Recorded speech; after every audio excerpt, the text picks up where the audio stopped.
Welcome to the Road to Professional Accreditation for the EngTech Award with the InstRE. This presentation will take you through how to register for Engineering Technician with the Institution of Royal Engineers. So why register?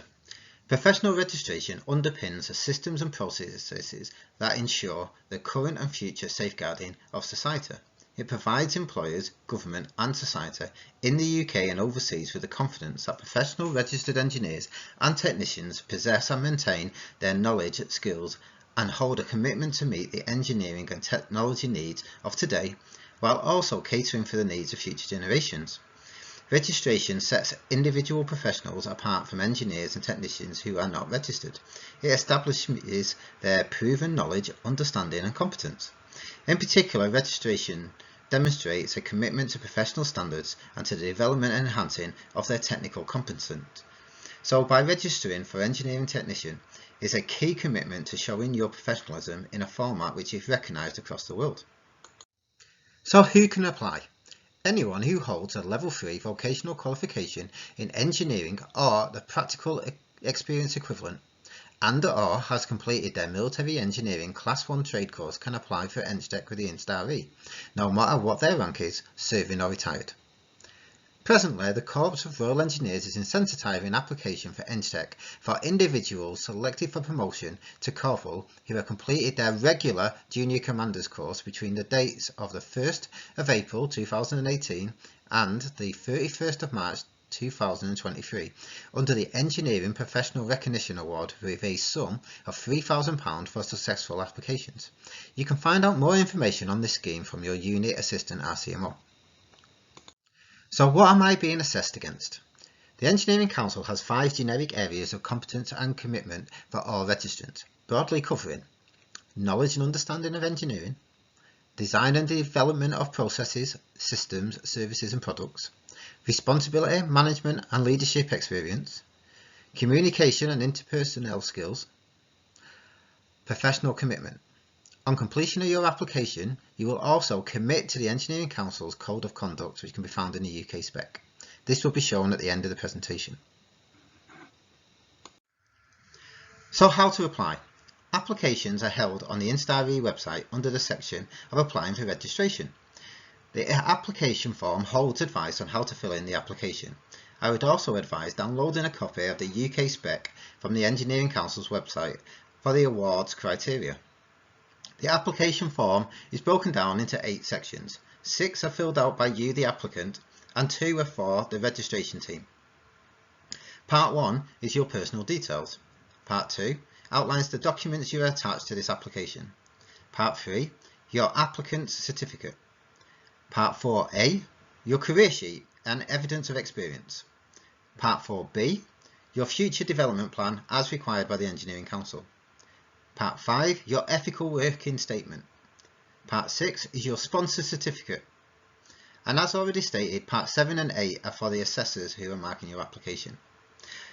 Once you have finished your application, you will also need to attach your JPA proof of rank, JPA competencies and a copy of your level 3 or above A1 trade course qualifications. If you are no longer serving in the military, you will not need a copy of your JPA competencies. So filling in the application form. Part 1 is your personal details. The top section, here you are required to inform the InstRE of your military status. This is to assist in the administration of your application form and will not affect your application. If you have any postnominals such as LCGI, a degree, or a member of another institution like the IET, please put your postnominals in the box here. If you do not hold any postnominals, just put InstRE in the box here. As a member of the institution, you hold them postnominals. This is the email you wish to be contacted at to enable the InstRE to contact you if required. It is preferred that you do not use a military email unless this is the only one you have to use. This will because it will enable the InstRE to contact you away from work. Again, this is the address you want to be contacted at when the InstRE need to post out your certificates. Part 2 of the application is the documents you need to attach to your application. All these requirements should be visible on your JPA competencies, and a printout will be evidence enough. If you have left the military and no longer hold a record, just place a no in the box to the right. Being a Lance Corporal is not an essential requirement, but the InstRE has mapped this rank against the award. So a JPA printout as proof of rank will assist the assessors when marking your application. A requirement for EngTech is to hold a level 3 or above award. You can also submit a technical report you have written as part of your role within the last 5 years if you do not hold a level 3. A copy of your qualifications/report needs to be submitted with the application. If you have left the military, we just need proof of service to be attached to the application form, especially if you are joining the InstRE at the same time as submitting your application. Part 3 of the application is the applicant's certificate. Make sure you place your full name at the top of the application. Make sure you read all the information on this form, because this is the information you have committed to in regards to your data protection. Sign and date here at the bottom of the application form. If you are submitting via email, type your name into the box and your email will be classed as your signature. Part 4A is your career sheet, further evidence of experience. Make sure you enter your name, rank and number at the top of the application form. As shown on the slide, there is a number of pieces of information you will need to fill in this part of the application form. On the left hand side it shows a date, unit, organisation, post and appointments. In here put a simple description of the unit you're in, so the unit name and the name of the role you're in, either Section Commander, 2IC or Section Sapper. In the centre of the application you will see that the bulk of your information is to go into that box. We'll go into this section more in detail in a second. On the right hand side is where you will place any courses you have undertaken while in this unit. Courses such as your A1, A2, JCCs, CLM, Cranot, Skill at Arms, CBRN instructor and any other course you may have undertaken which will be on your JPA competencies, please paste into this box. A simple description of the name of the course will be sufficient. The box in the bottom left hand corner of the slide explains that the areas you will need to cover in the bulk of this application. This is a direct cut from the UK spec from the Engineering Council. This part of the application is the bulk of your information you need for the assessors. So you need to make sure you sell yourself here. It's all about I, not we. This is your report, so it must reflect what you have done.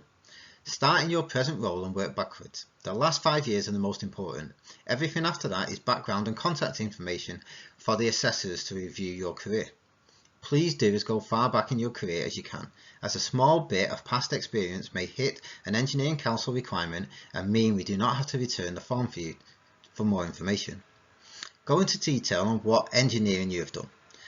What have you taken the lead on an activity, even military, an engineering activity, or even AT could be used as leadership experience. When have you advised a chain of command on a technical issue, even if they didn't take your advice? This could show your engineering learning and knowledge. If you need help, look at the examples at the rear of the application form, which will give you prompts on how to fill in this section of the form. Part 4B, your future development plan. This is an essential requirement by the Engineering Council. Again, make sure you put your name, rank and number at the top of the form. This is where you show us your future development plan. Use it as an exercise in working out what you want to do in the near and distant future to develop your technical and leadership skills. This could be undertaking a course or two, leading AT, running the match training, or undertaking other unit level training. It could also be undertaking courses to prepare yourself for a civilian job if that's the way your career is taking you. Again, there is examples on how to fill this in at the rear of the application form if you need. Below I have placed one of the application forms examples.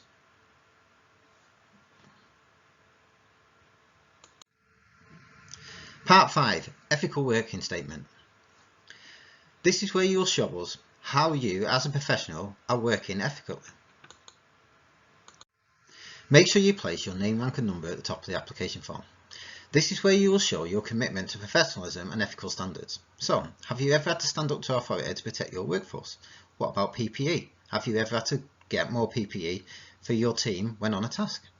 How do you show your commitment to the Army and RE working principles, such as sea drills?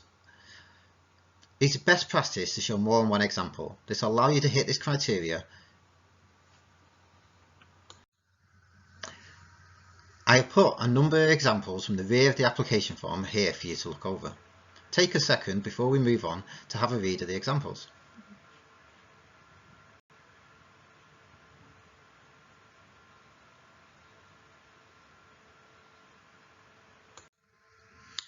Part 6 is your sponsor certificate. Again, make sure you put your name, rank and number at the top of the form.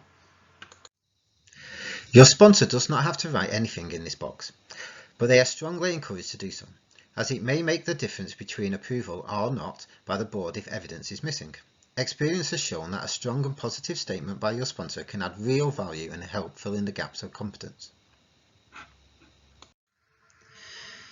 Your sponsor is also required to check your report to make sure it is fit for submission. Do explain this to them, as they may get a call from the InstRE to check that this has been conducted, or if there's any issues with your report. Once you have finished your application and it's been signed by your sponsor, and you have photocopied and printed off all the requirements, you should forward it on to the InstRE. Once it's received, it will be reviewed by the InstRE registration team, who will then take the application and submit it to the review board for assessment. If there's any information missing, the review board may refer it back to yourself to have this information submitted. If the assessors are happy with the application, it will then be forwarded to the Engineering Council to be registered. They will then dispatch the certificate to yourself on the address you have placed on the form, which will confirm you have passed your engineering technician. On completion of this, you will be required to stay current and competent in your professional development. As you can see on the right hand side of the slide, I have placed the CPD code for registrants. You will be required to undertake CPD every year to stay current and competent. If you have any questions on this, you should contact the InstRE for further details.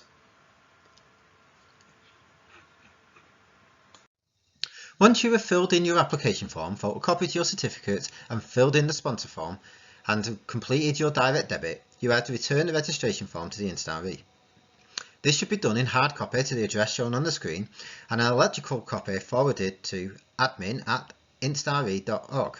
If you have any questions, please forward them to the chain of command, or you can email them to admin@instre.org, or you can call them on 01634 822 371.